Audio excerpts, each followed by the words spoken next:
morning. Good morning, folks. Good morning. Hello, everybody. Happy New Year. Thank you for joining us. A couple of quick notes before we get started. You should have printed copies of our release. I think they're available over there, as well as the 2023 priorities. Chelsea's holding them up. Thank you, Chelsea. And you will receive an email copy very soon from our office. When today's speakers are finished, we'll have time for Q&A. This event is being live streamed, so we ask that when you are called on, please state your name, your outlet, and who your question is directed to. We will try to get everyone in the time that we have before we are wrapping up around 11:30 today. All right, we will now officially kick things off by starting the live stream and with remarks by Mayor Kenney. Good morning, Mayor. How about that? Well, good morning, and thank you for joining us. Today, I'm proud to stand alongside city leaders and share with the public our administration's priorities for the coming year that will further strengthen our city's future.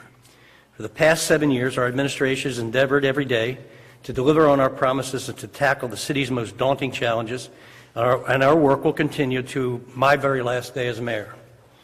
As we enter the 8th year of the administration, our core priorities are enhancing public safety, increasing the quality of life, and building thriving neighborhoods across the city, supporting a strong foundation for Philadelphia youth through historic investments, and driving inclusive growth and economic opportunity to build a thriving economy that benefits everyone. These priorities will build on what we have accomplished together over several years. I must say I am proud of the progress that we have made. I'm inspired by the courage and resilience Philadelphians have shown, especially when the COVID-19 pandemic turned life upside down for all of us.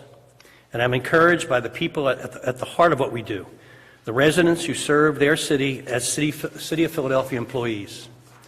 The report we released today focuses on our key accomplishments and our priorities, but no report can adequately reflect the enormous daily contributions of thousands of public servants. Together, we have built a strong and inclusive economy that improves opportunities for all Philadelphians to reach their full potential. And I just want to talk about our public servants for a minute. When we shut the city down and shut down restaurants and businesses and schools, every single day our people went to work. Our firefighters, our police officers, our rec department leaders, our sanitation workers, our health department workers, every single day they never skipped a beat, and if they weren't sick, they came to work. And that's why I've always wanted to make sure that we had a respectful relationship with our labor unions, with our labor folks, and we've had a successful run with our employees, and I hope they understand how much I respect them. We led the fight to fund innovative new programs that reinvest in Philadelphia's neighborhoods and our future: PHL Pre-K, community schools, and Rebuild. And Philadelphia has emerged from the pandemic as a stronger and more resilient city than ever before, in part because of these efforts. Furthermore, the poverty rate, while still far too high, sits at a 15-year low, and 41,000 fewer Philadelphians are living in poverty compared to when we took office in the year 2016. We have also increased the minimum wage to $15 an hour for city employees and contractors, while reducing business and wage taxes to their lowest levels in 50 years. But amid all of these great accomplishments, I acknowledge that there remains much work to do. And may I just add, as far as our fiscal condition right now with the lowest level of wage and business taxes in 50 years. We went from junk bond status, we are now an A rating on our bonds. When we entered office in 2016, the pension fund market value was 40%. It is now 60%, scheduled to be 80% by the end of the decade. And right now, if you look around the city, you will see that people are back on the streets. We have 30-plus new restaurants opening have opened this fall or winter. We have 70 new retail businesses that opened up in Center City, according to the Center City District. We just obtained the largest insurance company in North America's headquarters at 20th and Market. Our life sciences, our biosciences investments in the Navy Yard and in West Philadelphia have been historic. And we're very proud of all that we've accomplished, but we still have a lot to work on, and I know that gun violence has taken hold of our city. I mourn with the family of its victims, and I share our frustration as we seek solutions in the face of state and federal laws that too often prioritize the interests of the gun lobby over the lives of our citizens. In FY 2022 and 2023, we have invested $340 million in our fight against gun violence, which is more than any other administration in the city's history. We know that putting an end to this public health crisis demands a comprehensive approach, innovation, cooperation, and relentless dedication from those of us who are privileged to serve as elected leaders. As mayor, I promise to lead this effort with energy and determination for every day of my remaining term of office. For all its challenges, Philadelphia remains a city whose future is worth fighting for. I look forward to continuing to lead that fight. Next, you'll hear from several city leaders who are dedicated public servants and trusted partners in the work ahead. I'm pleased to introduce Police Commissioner Danielle Outlaw, who will provide remarks on our ongoing commitment to enhancing public safety. Commissioner.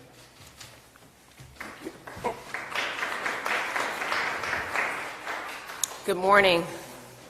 Thank you for joining us today to talk about some of the important steps that the administration and the Philadelphia Police Department are taking to make Philadelphia a safer place to live, work, and to visit. Let me be clear. There's nothing more important to myself, our leadership team, or the PPD than continuing to stem the tide of violence in this city. That's why we'll continue to keep our foot on the gas going into 2023. A few weeks ago, some of you may remember that we announced the redeployment of at least 100 additional officers to the 4 police districts that are currently experiencing the highest rate of crime here in the city. Gun crime.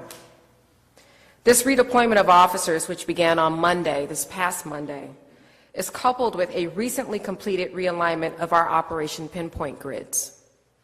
Together, these measures will boost police presence and target high-risk offenders, while aiding potential victims in the 4 police districts that cumulatively accounted for 43% of all gun violence in Philadelphia last year. This is the 22nd district, 24th, 25th, and 39th districts. Increasing uniformed presence in Philadelphia's more challenged neighborhoods is key. We know that partnerships with our local community members and organizations lead to increased collaborations with the people that we serve. And more specifically, the people who have firsthand knowledge of the complex problems facing their own neighborhoods. In addition, this year, PPD will continue to work towards strengthening existing relationships with our local, state, and federal partners. You hear me talk about these partnerships quite often. These relationships have afforded the opportunity to not only have access to additional personnel and technology and resources and equipment, but they've also led to additional avenues of investigation and prosecution that are not always available at the local level. We're also working toward continued improvements to our clearance rates by making additional investments in our Office of Forensic Science. Of course, like most police departments across the country, we continue and we will still continue to deal with staffing challenges. However, in 2023, I'm pleased to report that we are on track to add at least 4 police academy classes, which should bring a minimum of 150 new officers to our ranks. Again, as the mayor mentioned, we know that there's plenty more work left to be done, but along with our partners, we remain confident that we're moving in the right direction. And I think that's evidenced by, if you want to look at the numbers today, the decreases that we're still continuing to experience that shows us that we're doing something right and we're moving forward in the right way. Making a sustainable impact requires doubling down on our targeted efforts to reach the small percentage of individuals who are most likely to commit or become victims of gun violence. Myself and our entire department remain steadfastly committed to doing our part to ensure that our beautiful city reaches its collective goals. With that, I thank you for listening today, and I'm going to bring up Managing Director for the City of Philadelphia, Mr. Tumar Alexander.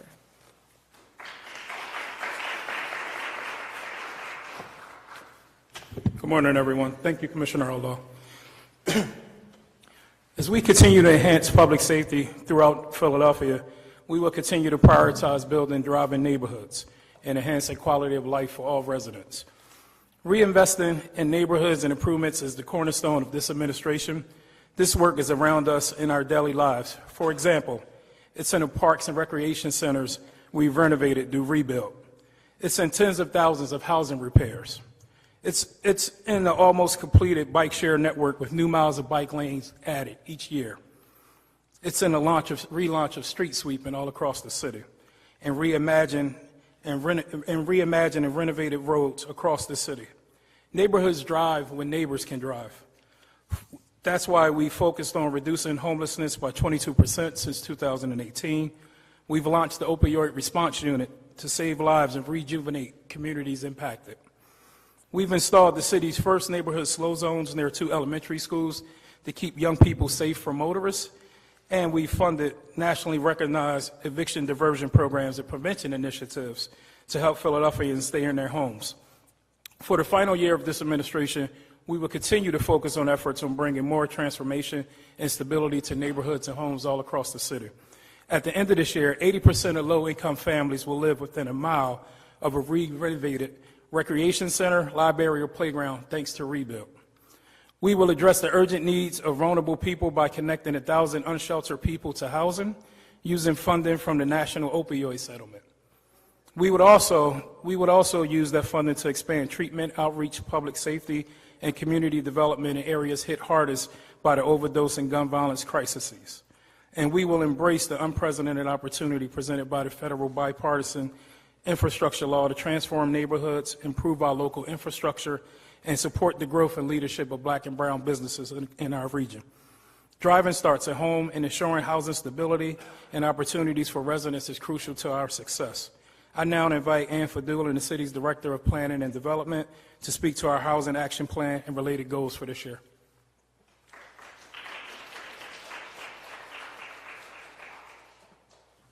Good morning, everyone.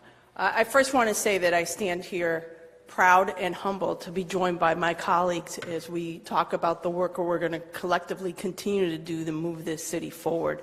It's been a pleasure and an honor to serve with them during the pandemic and throughout this administration.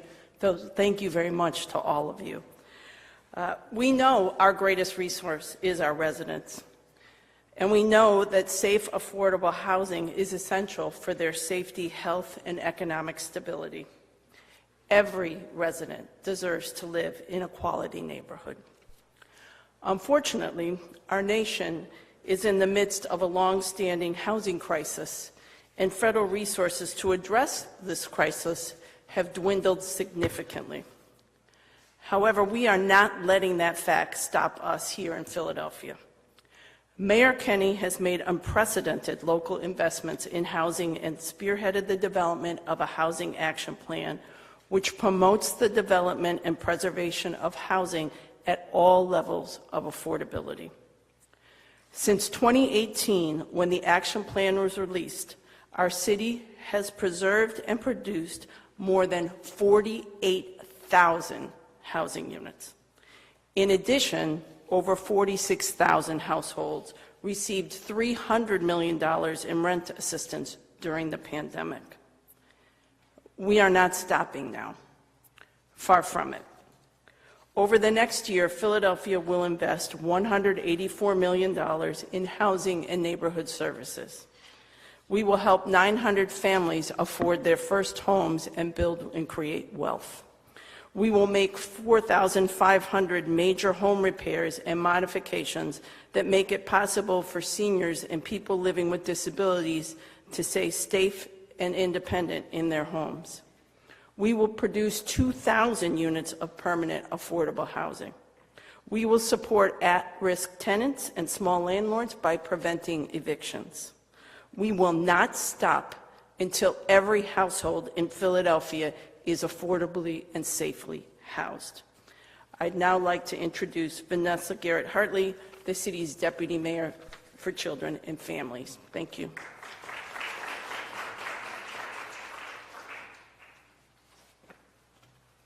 Good morning, everyone. Thank you, Ann.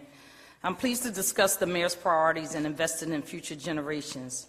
These priorities reflect the mayor and the administration's commitment to lifelong learning, starting with our youngest learners in pre-K to our programs in adult education and older adults. During fiscal year '23, we will continue our PHL pre-K program by providing free, high-quality pre-K programs for 3- and 4-year-olds. Since the start of the program in 2017, we've reached over 13,000 young learners. Our goal is to reach 15,000 young learners by the end of this year. We're pleased to continue our work in the community schools, where we are focused on supporting attendance goals and strengthening families and school communities. We're particularly excited about the 3 new community schools that started this academic year. Our partnerships with community organizations help to sustain and strengthen communities. Last school year, community schools, in coordination with Philip Budnitz, distributed over 375,000 pounds of food to communities. For our young adults and post-secondary learners, the city plans to fund an additional 850 Caddo scholars at the Community College of Philadelphia. This scholarship program provides free tuition, supportive services, and basic needs assistance to adult learners in Philadelphia. Finally, we're pleased to promote and continue our Next Level Learning Hotline, where folks can call one number, 1-833-750-5627, for information about adult education and other career learning opportunities. These multiple investments demonstrate the mayor's commitment to education and to lifelong learning. We know that education is the key to the reduction of poverty and to economic and community stability for our future generations. Now I'm pleased to introduce Ann Nadal, our Director of Commerce. Thank you.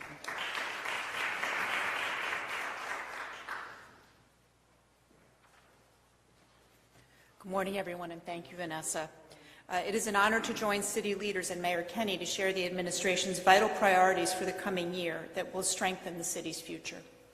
For the past 7 years, under the Kenney administration's leadership, the Department of Commerce has worked diligently with our economic development partners to build a stronger, more inclusive, and equitable economy with opportunities for all of our residents and all of our businesses. A few of these many initiatives include distributing $33 million for COVID-19 business relief through multiple programs focused on supporting small and minority-owned businesses, launching the Business Resource Finder to aid small businesses and entrepreneurs, ensuring business and wage taxes remain at their lowest level in 50 years, as Mayor Kenney alluded to earlier, promoting a comprehensive inclusive growth strategy to drive equitable economic growth across the communities in Philadelphia, launching the innovative Philadelphia Business Lending Network Incentive Grant Program to increase access to capital for micro-entrepreneurs with historically disadvantaged ownership, establishing the Boost Your Business Fund to build the capacity of minority-owned businesses. In its first year, we provided $50,000 forgivable loans to 22 businesses ready to scale by obtaining new contracts, increasing revenue, and creating jobs. Awarding $900,000 to 40 organizations through the Corridor Safety Enhancement Grant for community-based organizations to implement projects on business corridors.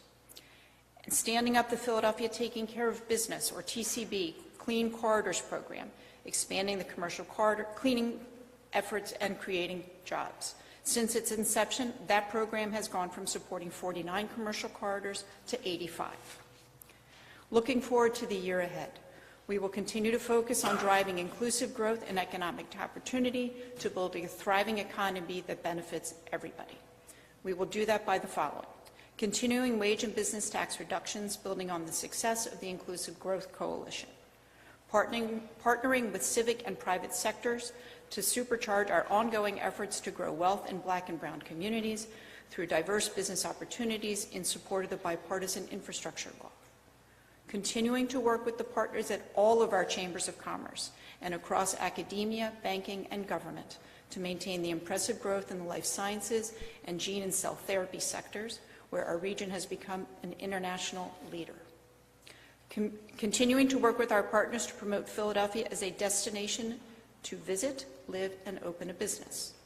Supporting equitable business growth and streamlining business operations. Continuing to embed racial equity as an explicit government principle across all economic policies, services, and operations. We are committed to making Philadelphia more economically competitive by growing businesses and jobs in order to increase opportunities and improve equitable outcomes and quality of life for all Philadelphians. And together we will continue our shared vision for Philadelphia to be a dynamic, diverse city with a thriving economy that benefits all of its residents while also investing in its bright future.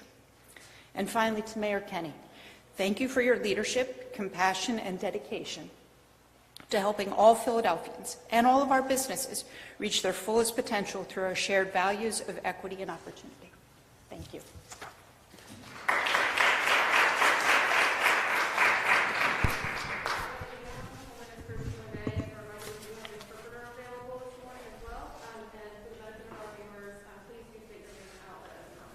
Mayor, Jeff Cole from Fox 29 in Philadelphia. Yeah, I know.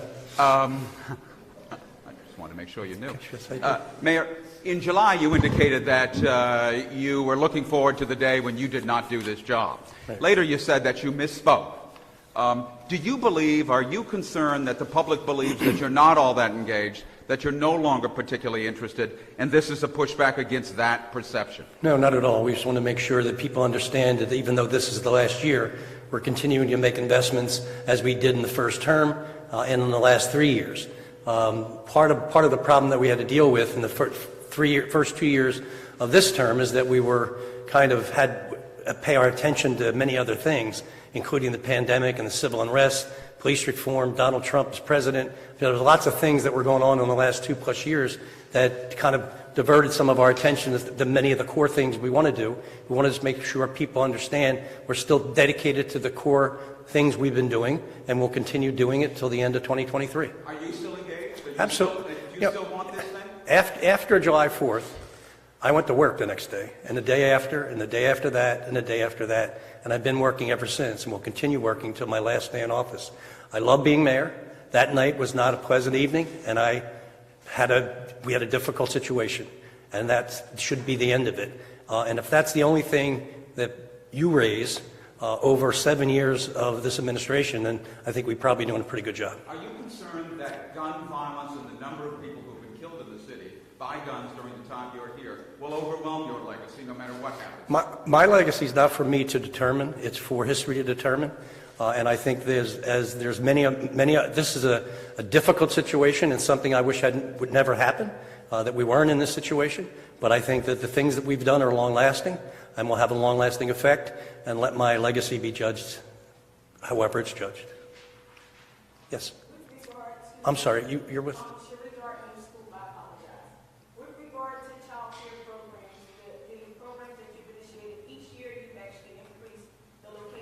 Yes. Will that continue this year? Yes. Yes, ma'am. It will be expanded again. Yes, ma'am. And also with regard to housing and the programs that will be available, have those people or those areas been identified already, or will there be a selection process starting when? I'm sorry, the acoustics in this room are horrible, particularly if you wear hearing aids. So I think your question was, has everybody been identified who's going to? No. Yes, their application process is open, continues to be open for basic system repair, for the AMP program, which is if you need some disability kind of improvements to your home. Also, turn the key applications, we'll start to be taking those shortly. We will continue to do RFPs for housing funding, for production and preservation housing funding. So there's a lot of open processes still to come. So the statistics that you predicted for this year, have they already been in works? Or is it I would say some are in the works and some are yet to come. okay, thank you. Sure. Yes, sir. Yeah. There's been a sense on the gun violence issue specifically that various stakeholders across the landscape of the city haven't worked together, perhaps as well as they could have. Can you talk a little bit about your goals for the next year in convening everybody that comes? Our goal for the next year is to continue to expand the reach of these neighborhood organizations, these people who work in the community on a regular basis, to get them the additional resources that they need, and to help them all coordinate with each other. We stood up this program in a relatively short period of time. We had council's great help on appropriating a lot of money to do this, and I think that anything can be better, but I think we'll continue to improve as time goes on. Oh, Yeah, no, district attorney said, look, please. I think our law enforcement community has been working together. And I admire the U.S. Attorney's Office and the FBI and the ATF, the State Attorney General's Office, and his people, well, soon to be somebody else's people after next week. And I think that Larry Krasner is doing what he can do to make sure that we get the most violent people off the street. There are areas of reform that all of us had to undertake, especially in light of the civil unrest that we had a couple of years ago. So I think we're all working together, we're all on the same page, and there's no reason for us to be squabbling with each other. And on guns, you've talked a bit in the past about sort of being hamstrung by state law on this issue. Does having a Democrat in the governor's office and Democrats controlling the state house have any impact on that? It certainly doesn't help. It doesn't hurt, I mean. I think we're in a better situation. Well, Governor Wolf was terrific to us anyway, but Josh has a law enforcement mentality because of his current and now soon-to-be former position. Certainly happy that the Democrats are in charge. I'm not expecting substantial gun reform out of Harrisburg. I think part of our frustration is that 25, 30 years ago, the average handgun was a 6-shot revolver. Now we're dealing with semi-automatic guns that shoot 30, 40, 50 bullets at a time, and there's really no purpose for anybody to have any of that. So my frustration comes with possession of military-style weapons and those kinds of things. If you want a shotgun or a hunting gun or a gun to protect your house, there's no issues with that whatsoever. And when I was 15 years old, I never saw a gun, let alone knew where to get one. They're just too available. Yes. Mayor, after the beginning of May, there's going to be a person who's expected to be the next mayor of Philadelphia once there.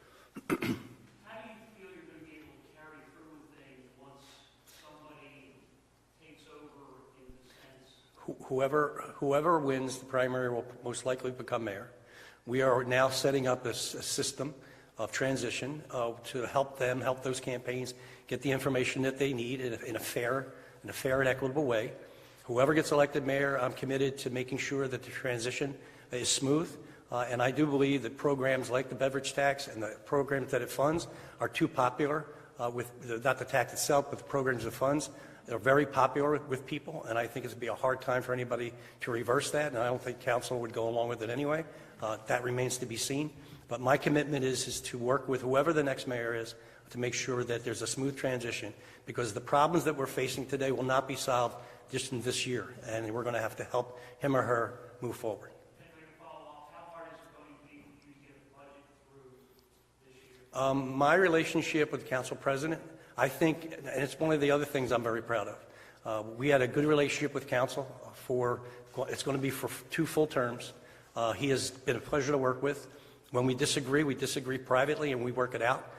And the rest of the members of council, those who had left and those who are still there, respect them all and respect their point of view and their jobs. And I think we've had, compared to last administration, I think we've had a totally different relationship. Good one. I do. On guns, I want to ask you specifically about guns. Will you ask Shapiro to press a 1-gun-a-month law in Pennsylvania? I haven't had opportunity to converse with the governor on specific policy issues. I expect that after his inauguration, that we will be able to sit down and talk about a myriad of different things that are important to the city. Certainly, I've not discussed the 1 gun a month. What I really would like, just as a simple thing, would be reporting your gun stolen. That would be a really great start. Stolen. And that's not anything limiting a person's ability to get a gun. It's just if you lost your gun or it was stolen, somebody steals your bike, you report it stolen. Why do you even report a gun stolen? So that is something that's more reasonable, I think, when it comes to the legislature, and maybe we'll be talking about something like that if we can get it done. But you're not going to get any kind of gun bans or anything like that. So you don't think 1 gun a month is real? I don't know yet. I haven't had a chance to talk to the governor. You talked about Krasner. During his time here, you seem to have had trouble with particularly his interest in and how he handles gun possession charges. We've talked to him about that. Are you asking him to be different in 2023? No. We've had ongoing conversations, staff and ourselves, about these issues. And I think he's doing his best. And I also think that there's other parts of the criminal justice system that come into play here. It's setting a bail. It's, you know, what judges will throw out or not throw out, how long it takes to bring a case to trial, and what happens with that case. So there are lots of issues we need to deal with, and we work together. We're not fighting. Thank you, Mayor. We have a question I'm sorry. I have a question about gun violence as well as police staffing. I know the police department deployed 100 more officers onto the streets into hard-hit areas with gun violence, but is that enough manpower to really address the historic highs of gun violence as well as increasing carjackings that we're seeing? No, we need more police for sure. As the commissioner said in her presentation, we're scheduled for 4 classes. We've also had historic agreements and arbitrations with the FOP to allow for the civilianization of some of the jobs that used to be done by sworn officers. We were successful with our negotiations with the FOP and the council president with bringing on a core of people who handle traffic safety and traffic issues that don't necessarily have to be sworn officers, which frees up those positions to fill. We have to continue to recruit. And one of the issues that has been problematic, and we've gotten a waiver from the Civil Service Commission, is that we cannot recruit actively if we can't go outside the city, like New York, like the NYPD, like the Washington, D.C. police, like all the other departments in the country, or go out to other cities and other areas to recruit police officers. And we had to get a waiver from Civil Service Commission to do that, but we really need that. I would like to see that changed.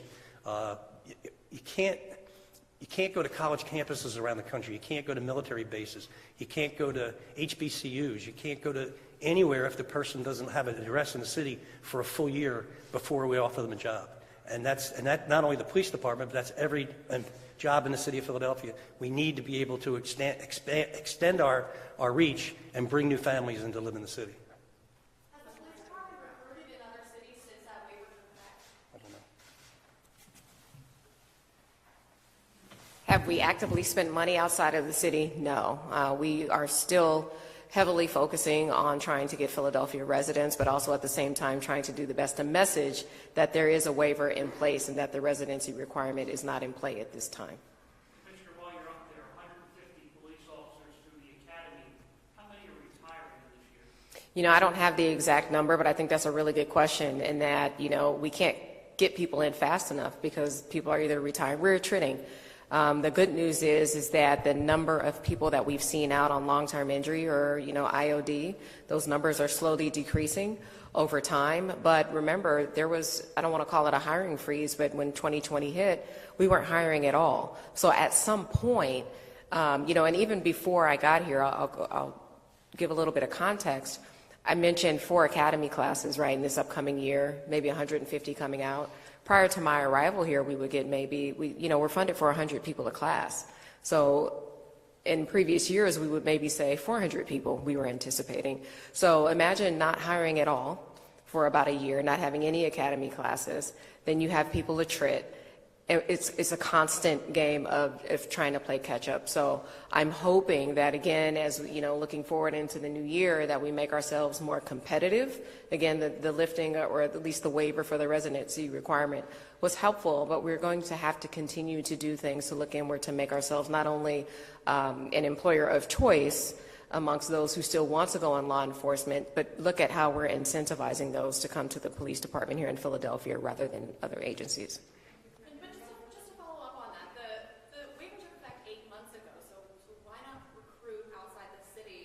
All these things cost money. All of these things cost money. We did get some money in the budget last year for a marketing campaign, but that doesn't mean that all of that money is available, you know, right now, today. So we're looking at how we're using our dollars and cents. Part of that marketing campaign does include the leaving outside of the city, but again, we still want to heavily focus on Philadelphia residents as well. Thanks. Commissioner, did you?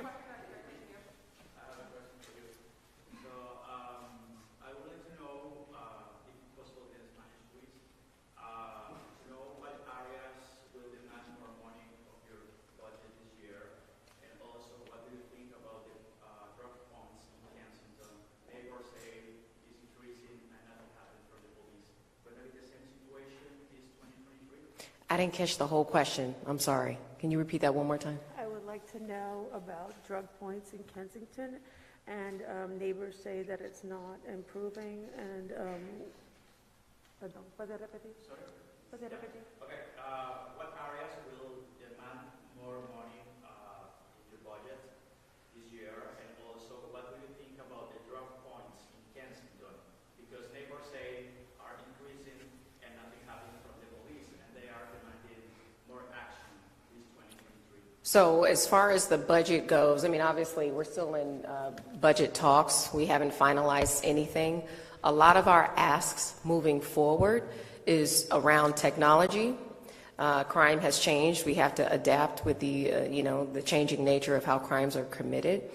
And again, it's around staffing and manpower. When we talk about the redeployment of officers, the Kensington-Harrogate area of the city is one of those parts of the city where we are flooding more officers. Those are those districts that we mentioned. Again, that's high visibility. Having high visibility hopefully will prevent or deter, but also being there allows us to make more timely arrests so that we can present a thorough case for prosecution in a timely manner. So to those residents, and my staff and I, we've met with them, and they've expressed very clearly, it's like, it's great, you're going to be here, but what's going to be done?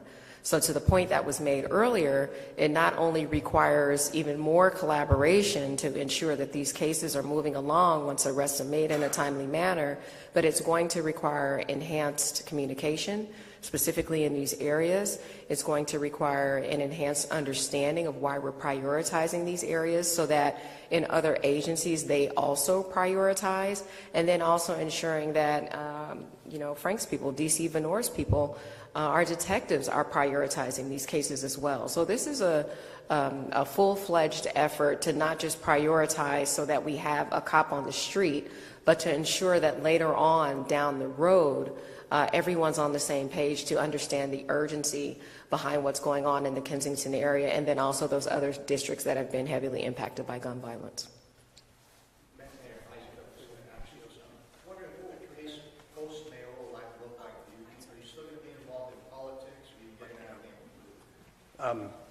I have no idea what I'm doing.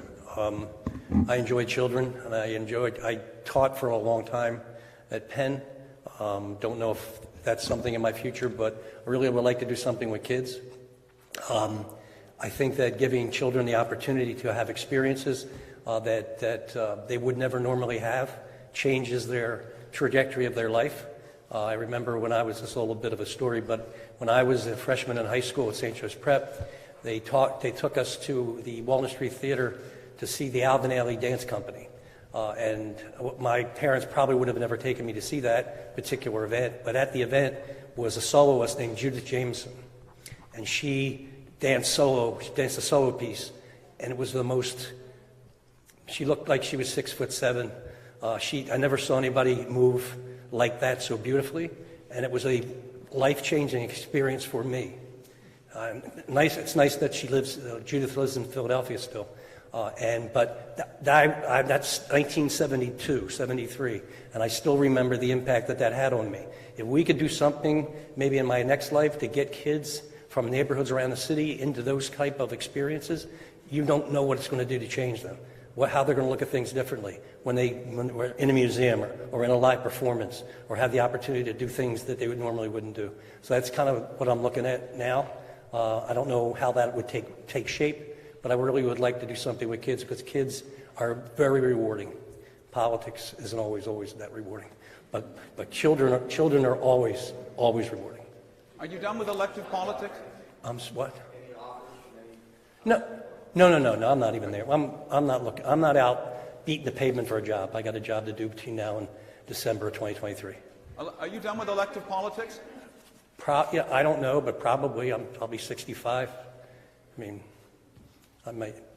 No, I don't know. I don't know, Jeff.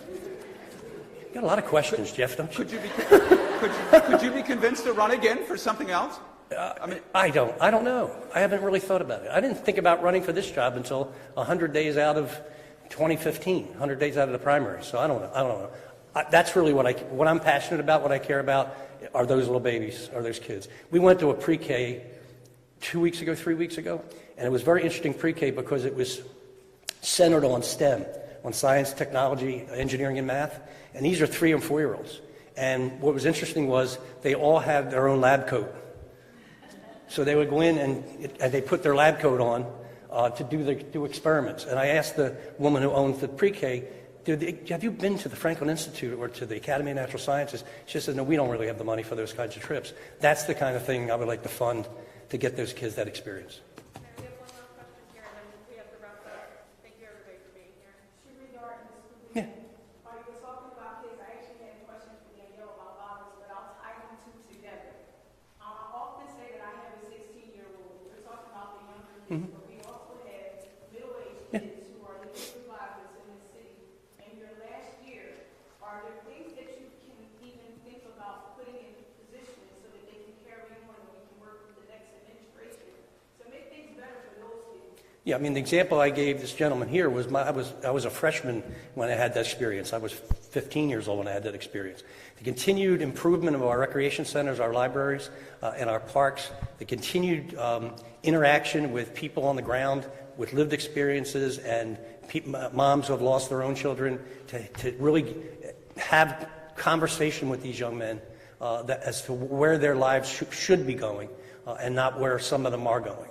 So we can continue to expand that. I don't have a specific program I can tell you about right now, but I do believe we have to continue to engage, and we have to continue to explain the consequences, the permanent consequences of some of their actions. Okay? Thank you. Comcast Business, powering possibilities. Apparently, this is kind of a big deal.